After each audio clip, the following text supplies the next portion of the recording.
MCQ number बात करते हैं जी 9 के ऊपर। बेटा 8 gram of methane, 16 gram of oxygen, 32 gram of sulphur dioxide are mixed and kept at 14.7 psi at 0 centigrade. Total volume of the mixture of the gas is okay. देखो बच्चे, आपको 16 ग्राम methane होता है 1 मोल, 16 ग्राम मीथेन होता है 1 मोल। 8 ग्राम कितना हुआ बेटा? 0.5। 32 ग्राम ऑक्सीजन होता है 1 मोल, 16 ग्राम कितना हुआ जी? 0.5 मोल। 64 ग्राम सल्फर डाइऑक्साइड होता है 1 मोल, 32 ग्राम कितना हुआ जी? 0.5। तो तीनों के टोटल मोल कितने हो गए बेटा? 0.5 0.5 0.5। बोलो मोल कितने हो गए? 1.5। ये बात है बेटा। अगर प्रेशर बेटा क्या है, अगर हमारे पास pressure 14.7 psi, 14.7 psi equal to 1 atm, क्या बेटा? तो प्रेशर हमारे पास है 1 atm। टेम्परेचर है 0 सेंटीग्रेड का मतलब 273 केल्विन, 273 केल्विन।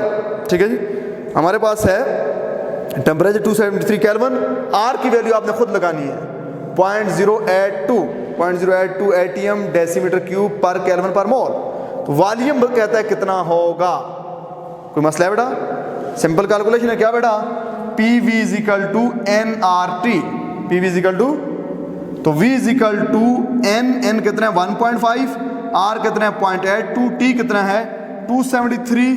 तो बेटा हमारे पास P कितना है 1, P कितना है जी 1। अब बेटा यहाँ पे हम अप्रॉक्सीमेशन लगाएंगे जी। अप्रॉक्सीमेशन कैसे लगाएंगे जी? जरा गौर करना बेटा। देखो बच्चों, मैं 0.082 ओके। अब बेटा ये डेसिमल मेरे पास यहाँ पे है, ठीक है। इस डेसिमल को 2 डिजिट इधर शिफ्ट करूँ, इस डेसिमल को 2 डिजिट इधर शिफ्ट करूँ, कोई फर्क पड़ता है?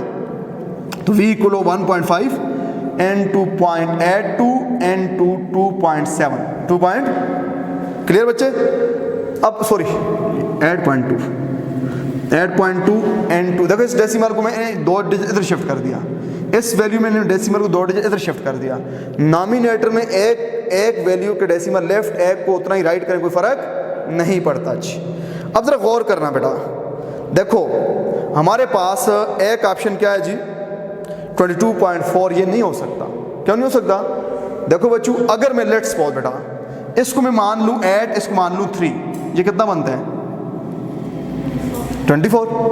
तो 24 को मैं 1.5 से मल्टीप्लाई करूंगा 36 बनेगा। क्या बनेगा? तो 22.4 वाला ऑप्शन तो नहीं हो सकता जी। बेटा 11.2 का ऑप्शन हो सकता है जी। जब 22.4 का नहीं हो सकता, 11.2 हो सकता है? नहीं हो सकता जी। देखो बच्चे, अगर मैंने इसे 24 मान लिया, क्या मान लिया? मैंने अप्रॉक्सीमेशन कर ली। इसको मैंने क्या मान लिया जी? 8 मान लिया। इसको मान लिया 3। क्या मान लिया जी? 3। इसको मैंने 8 मान लिया और इसको मान लिया 3। तो बेटा याद रखिएगा मेरा आंसर 24 आ गया। अब ये मैंने अप्रॉक्सीमेशन किया है, तो 24 को 1.5 से जब मल्टीप्लाई करूंगा क्या आंसर आएगा? अब ये बेसिकली ये आंसर 24 से थोड़ा कम आएगा, 24 से थोड़ा, तो मेरा ऑप्शन 36 के करीब करीब वाला होगा। है कोई ऐसा ऑप्शन? बोलो 33.6 कैसे? अब इसको अगर मैं एग्जैक्ट आपके लिए फाइंड करना चाहूँ बेटा, देखना कैसे मैं इसको करूँगा। बेटा मेरे पास है जी 8 को मैं मल्टीप्लाई करूँगा 2 के साथ, 7 मल्टीप्लाई करूँगा 0.7 के साथ, ठीक है। ये इसको मल्टीप्लाई क्या आया? क्या आया बेटा? 16। इसको मल्टीप्लाई क्या आया? 5.6।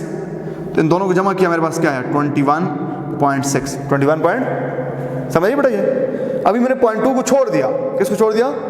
0.2 को मैंने छोड़ दिया है। जब 0.2 को मैंने छोड़ा है तो बेटा मेरा आंसर क्या आ गया? मेरा आंसर आ गया 8 को मल्टीप्लाई किया 2 के साथ, लादा 0.7 के साथ, लादा 2 के साथ आ गया 16, 0.7 के साथ आ गया 5.6, दोनों आ गए 21.6। अब इसको मल्टीप्लाई करूंगा 0.2 के साथ। किससे बेटा? जब इसको मैं 0.2 से मल्टीप्लाई करूंगा, 0.2 से मल्टीप्लाई करूंगा, तो बेटा अब देखो हमारे पास आंसर हमारा जो आएगा, यहाँ पे हमारा जो आंसर आएगा वो तकरीबन 23-24 इसके करीब आता है, ठीक है। अब 44 आपका आंसर नहीं आ सकता। 44 आपका आंसर कब आता? 44 आपका जो आंसर उस वक्त आता है बेटा अगर हमारे पास एक जो आंसर आता है, एक वैल्यू होती तकरीबन किसके बराबर होती है? एक वैल्यू जी, एक वैल्यू हमारे पास होती 28 को जब मैं मल्टीप्लाई करूंगा 1.5 के साथ, मेरा 42 आता है। क्या आता है? 28 से ऊपर वैल्यू आनी चाहिए, ये वैल्यू 28 से ऊपर नहीं आ रही, ये अप्रॉक्सीमेटली 22-23 रेंज में आ रही है। 22-23 रेंज को जब 1.5 से मल्टीप्लाई करूंगा तो ये 34-35 के करीब ही आंसर आता है। तो अप्रॉक्सीमेशन हमें ये बताती है कि हमारा आंसर जो बनेगा 33.6 वाला बनेगा जी, ठीक है। एमसीक्यू नंबर 10 पे बात करो बेटा। The value of general gas constant R in SI unit is, बोलो बेटा। बेटा देखो आर की वैल्यू मुख्तलिफ होती है, एसटीपी पे और होती है, आरटीपी पे और होती है, सिस्टम इंटरनेशनल में और होती है। सिस्टम इंटरनेशनल में इसकी वैल्यू होती है 8.314 न्यूटन मीटर पर केल्विन पर मोल, न्यूटन मीटर पर केल्विन पर मोल। बेटा इसी को हम लिख सकते हैं 8.314 जूल पर केल्विन पर मोल, ये भी एसआई यूनिट है, लेकिन चूंकि यहाँ पे जूल नहीं है किलो जूल है, तो किलो जूल वाला ऑप्शन नहीं बनेगा, तो हमारा बी ऑप्शन करेक्ट ऑप्शन बनेगा जी, ठीक है। एमसीक्यू नंबर 11 बेटा, which of the following is ideal gas equation, कौन सी आइडियल गैस इक्वेशन है जी?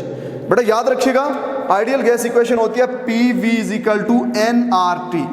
ये जो R है ना, R, ये R क्या चीज है? General gas constant. क्या बेटा? बेटा ये R जनरल गैस कांस्टेंट है जी। अगर बेटा एक मालिक्यूल हो, सिंगल मालिक्यूल हो, क्या हो, तो फिर R नहीं लगाएंगे, फिर बोल्ट्जमैन कांस्टेंट लगाएंगे। क्या लगाएंगे? बोल्ट्जमैन कांस्टेंट क्या होता है? Kb बराबर होता है R divided by Avogadro number.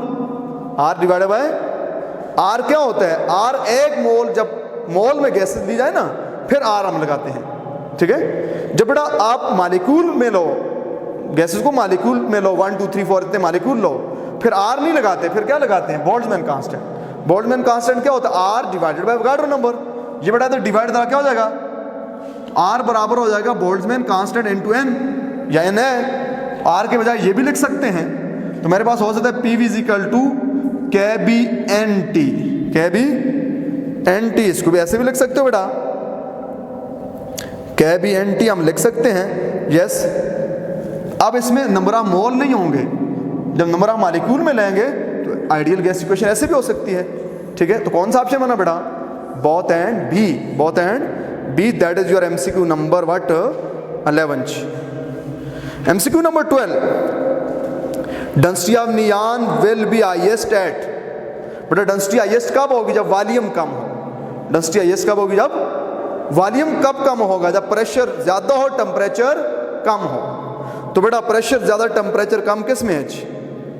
बोलो जी।